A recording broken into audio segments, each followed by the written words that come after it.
Cara penggunaan aplikasi Invoice ini cukup mudah dan kebetulan ini adalah aplikasi Invoice untuk perusahaan jasa. Jadi hanya perlu melakukan setup terlebih dahulu, kemudian bisa mengisi transaksi, di mana setelah itu Invoice bisa dipilih dan digunakan sesuai dengan kebutuhannya. Kita mulai dari setup awal. Ini setup usaha yang diperlukan adalah pengisian tanggal. Ini opsional sebenarnya, karena tanggal ini hanya akan digunakan sebagai referensi untuk rekap bulanannya. Jadi di sini ada rekap bulanan, nah untuk referensi di sini. Untuk penggunaan invoice-nya sendiri bisa sampai periode ya sesuai jumlah invoice-nya ya. Jadi di sini nomor invoice-nya sudah disediakan sampai berapa nomor ini? Sampai 2000 nomor. Ya. Jadi ini bisa digunakan sesuai jumlah nomor invoice-nya. Oke, tadi setup usaha, mengisi data tanggal, kemudian data usaha di sini. Ini rekening, ini opsional untuk kalau misalnya invoice-nya ada ingin dimasukkan nomor rekening, bisa diisi nomor rekeningnya di sini. Kemudian jika ingin ada yang tanda tangan di sana dan ingin dimasukkan tidak manual, bisa diisikan nama penanda tangan dan jabatannya di sini. Setelah itu setup produk, karena ini produk jasa, jadi bisa diisikan nama produknya di sini. Ini akan digunakan sebagai referensi di invoice-nya nanti. Ya. Karena tidak ada batasan, ini produk jasa bisa ya mau diisi sampai 1000 produk jasa juga tidak ada masalah. Ya. Unitnya ya disesuaikan saja, di sini hanya ditulis paket karena ini asumsi ada jasa. Kemudian setelah itu setup proyek kalau sifatnya ada proyek. Jadi kalau diperhatikan di sini di invoice-nya, di sini ada proyek ya, ini bisa diisi. Tapi kalau tidak diperlukan, ini bisa di hide. Jadi tinggal diklik kanan, hide. Ya. Maka nama proyek itu akan hilang. Tapi kalau ada proyek yang ingin dicantumkan, bisa diisikan di sini proyeknya, periodenya, kemudian keterangannya. Setelah itu setup pelanggan. Nah, ini hubungannya karena invoice dan pelanggan. Jadi nama pelanggan bisa diisikan di sini. Ini juga disediakan cukup banyak ya. Sampai 1000 nama pelanggan. Ya. Jadi asumsinya adalah kalau tadi nomor invoice ada 2000, pelanggan ada 1000 ya.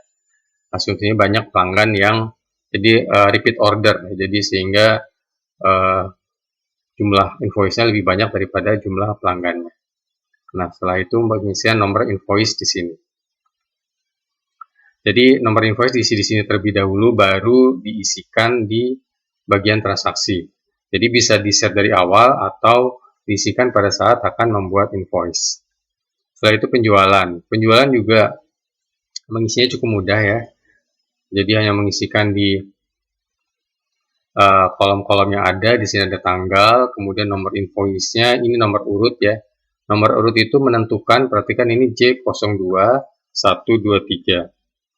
Kalau kita pilih di invoice, misalnya J02, ya ini J02, 123 itu menentukan urutan ini 1, 2, 3.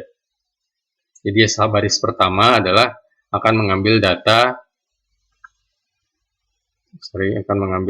di penjualan yang sesuai nomor urut 1 dan seterusnya. Ya, nama proyek dimasukkan jika ada, kemudian nama pelanggan bisa dipilih, nama produk dipilih di sini. Ini yang backgroundnya biru muda, ini akan otomatis ya, mengambil data dari setup. Kemudian ureannya, ya. Jadi kalau ini nama produknya, ini ureannya. Kemudian ini jumlah unitnya, kalau memang ada unitnya, kalau sudah langsung nilainya, langsung saja masukkan harga ke sini, total akan menghitung secara otomatis. Kemudian jika ada diskon, ini bisa dimasukkan di ya, oke. Ini diskon persen sama diskon rupiah. Maksudnya adalah kalau bentuknya persen bisa diisikan di sini, misal ada diskon 5%, isikan 5%. Ya, jadi ada diskon 250.000, totalnya adalah sekian. Kemudian kalau ada bentuknya rupiah, jadi diskonnya bukan persen tapi rupiah, misalnya diskon 500.000, ditulis 500.000 di sini. Dia akan muncul di sini otomatis total diskonnya dan ini total setelah diskon. Setelah itu sebelah kanan ada PPN. PPN ini diisikan manual angkanya ya, karena kalau tidak salah mulai tahun 2022 ada perubahan nilai PPN dan mungkin ada pajak-pajak lainnya. Ya, jadi bisa diisikan manual persentasenya di sini dan nanti akan dihitung berdasarkan total setelah diskon. Sehingga total setelah PPN di sini nilainya adalah sekian. Setelah itu jatuh tempo. Jatuh tempo di sini hanya cukup diisikan hari saja. Ini tanggal jatuh tempo tanggal 8 Januari. Kita lihat tanggal transaksinya, tanggal fakturnya tanggal 1. Oh iya, satu lagi ini kalau tanggal transaksinya berbeda dengan tanggal fakturnya ya.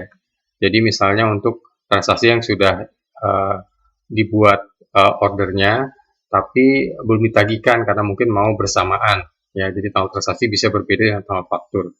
Sedangkan tanggal jatuh tempo di sini ini menambahkan dari tanggal faktur tadi. Jadi kalau tadi tanggal 1 Januari, di sini jatuh temponya adalah tanggal 8 Januari. Kalau tidak jatuh tempo di hari yang sama, tidak usah diisikan, nanti dia akan otomatis sama dengan tanggal fakturnya. Ini rekeningnya, kemudian ini penanda tangannya. Catatan jika ada yang ingin dimasukkan bisa dituliskan di sini. Jadi dengan mengisi di sini, setelah itu kita akan bisa memilih di antara 6 ya. Jadi tadi ada 6 pilihan invoice di sini. Ini invoice yang model pendek, model kertas A5. Jadi kalau kita lihat di sini, ini kita pilih misalnya dashjet. Oke, nah ini udah formnya format A5. Ya. Kemudian kita bisa memilih nomor invoice-nya di bagian atas. Ya. Kemudian kalau misalnya mau invoice model 2 juga sama, hanya tinggal perlu memilih nomor invoice-nya di sini ya. Datanya akan otomatis di sini muncul, kemudian total, diskon, PPN, dan uang muka jika ada akan muncul secara otomatis. Khusus untuk PPN di sini angkanya dimasukkan manual.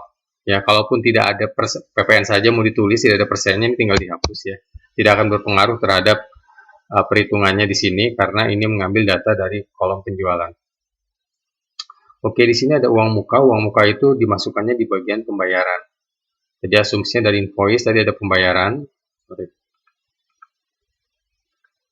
Ada pembayaran. Nah, uang muka itu masuknya di bagian down payment di sini. Jadi kalau ada uang muka dimasukkan ke sini. Ya.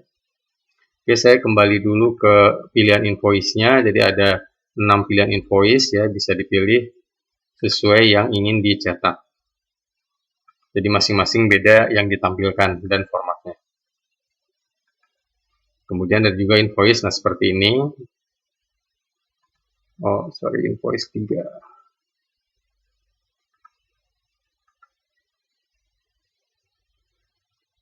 Oke. Ya, perhatikan invoice-nya ini saya mengklik di bawah karena untuk mempermudah seperti ini bisa beberapa transaksi dijadikan satu karena di sini ada tanggal, kemudian ini adalah tanggal transaksinya. Ya, jadi silahkan dipilih sesuai kebutuhan. Setelah itu untuk pembayaran, ini ada kolomnya sendiri, ada modulnya sendiri. Jadi nilai invoice-nya sudah akan muncul di sini. Kemudian bisa diisikan pembayaran kalau ada pembayaran. Ini down payment jika ada, kemudian pembayaran 1 dan pembayaran 2. Kemudian di sini ada nomor faktur pajak jika ingin mencetak faktur pajak karena di sini juga disertakan kolom faktur pajak jika dibutuhkan. Ya, jadi tidak harus dicetak tapi jika dibutuhkan. Kemudian untuk rekapnya sendiri ada rekap penjualan ya, ini rekap sederhana karena fokusnya adalah mencetak invoice dan merekap invoice. Ini rekap pembayaran invoice, ini rekap invoice tapi berdasarkan pelanggan, jadi asumsinya satu pelanggan bisa punya lebih dari satu invoice. Kemudian transaksi pelanggan, jadi ini kalau ingin melihat masing-masing pelanggan historinya, ya, transaksinya kapan, kemudian ada invoice berapa aja nilainya, kemudian pembayarannya bagaimana. Nah, di sini disediakan rekap sederhana. Kemudian ada rekap PPN, ya. Kemudian ada rekap bulanan. Ya. Oke, jadi cukup mudah saya kira penggunaannya dan aplikasi ini tidak diproteksi, jadi bisa dieksplor, ditambahkan modul lain, dioprek-oprek, dipelajari rumusnya sesuai kebutuhan teman-teman.